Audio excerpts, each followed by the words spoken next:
Friends பெரியப்பா பார்க்க வந்தோம். ரொம்ப ஃபீவரு, நடுங்குறாரு. அதனால டேப்லெட் வாங்குறதுக்காக சத்தி போயிருக்கிறாங்க மெடிக்கலுக்கு.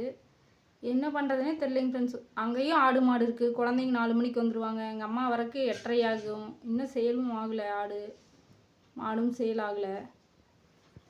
என்ன பண்ணுறதுன்னு ஒரே கன்ஃபியூஸாக இருக்குது. எங்கள் பெரியம்மா இப்போது இப்படி விட்டுட்டு போகிறீங்களா அப்படின்னு சொல்லிட்டு அழுகுறாங்க. அவரும் வந்து ரொம்ப ஃபீவரு. பார்க்கலாம், டேப்லெட் கொடுத்து பார்த்தோம்னா ஈவினிங் வரைக்கும் வெயிட் பண்ணி கொஞ்சம் சரியாயிடுச்சுன்னா கூட திருப்தியாக கிளம்பலாம். என்ன பண்ணுறதுன்னு எனக்கு தெரிய மாட்டேங்குது ஃப்ரெண்ட்ஸ். எதை பார்க்குறதுன்னு எனக்கு ஒன்றும் புரியவும் மாட்டேங்குது. ஆடு சேல் ஆயிடும்னு நினச்சா நிறைய பேர் கால் பண்ணுறாங்க, நேர்லேயும் வரமாட்டேங்கிறாங்க. வரேன்னு சொல்கிறாங்க, வரல. எங்கள் மாமனார் வீட்டில் கொண்டு போய் விட்டுற அந்த 2 ஆடும் அதுவும் இன்னும் கொண்டு போய் விடவே இல்லை. அதை விட்டுருந்தாங்க கூட எப்படியாவது வியாபாரிக்கு ஃபோன் பண்ணி வர சொல்லியாவது பிடிச்சிட்டு போக சொல்லியிருப்போம் மொத்தமாக. அதுவும் பண்ணல. இப்போ இதெல்லாம் பிடிச்சிட்டு போக சொன்னாலும் அந்த 2 ஆடு இருக்கும், அதுக்காக ஆள் வேணும். மாடும் இருக்கும். என்ன பண்ணுறதுன்னு ஒரே குழப்பமாக இருக்குதுங்க. தலையே வலிக்குது எனக்கு. இப்போ காலையில் அங்கே ஆடு மேய்ச்சிட்டு குழந்தைங்களெல்லாம் ஸ்கூலுக்கு சாப்பாடு செஞ்சு அனுப்பிட்டு ஆடு மேய்ச்சிட்டு துணியெல்லாம் இருந்துச்சு எல்லாம் துவைச்சி காய போட்டுட்டு வந்தேன். இங்கே வந்தால் இவர் இப்படி கிடக்குறாரு. நான் கூட நல்லா தான் இருப்பார், வந்து குளிச்சு விட்டுட்டு கிளம்பலான்னு பார்த்தேன். எங்கள் பெரியம்மா அப்படி தான் சொன்னாங்க, தண்ணியெல்லாம் எடுத்து வச்சுங்க. அவங்களுக்கே தெரியலையாட்டுக்குது. காலையில் நல்லா சாப்பிட்டாராமா, பால் குடிச்சாராமா, பிஸ்கட்டெல்லாம் சாப்பிட்டாராமா, சாப்பாடும் சாப்பிட்டாராமா 10 மணிக்கு. பெரியம்மாவுக்கு தெரியல. இப்போ தான் ஃபீவர் ஆட்டுக்குது ஃபுல்லாக.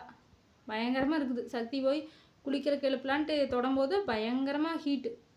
அப்புறம் இப்போ டேப்லெட் வாங்க போயிருக்காங்க. எதை பார்க்குறது எனக்கு ஒன்றுமே புரிய மாட்டேங்குது ஃப்ரெண்ட்ஸ். கஷ்டமாக இருக்கும். கொஞ்சம் பக்கமாக இருந்தால் கூட எனக்கு பிரச்சனையே இல்லை. இப்போ இவங்க அப்பாவை கூட ஆடு மாடு பார்க்க போக சொல்லிட்டு மறுபடியும் கூட நான் கிளம்பி போவேன். இல்லை திரும்ப வந்து கூட கூட்டிகிட்டு போவார். ரொம்ப லாங்கு.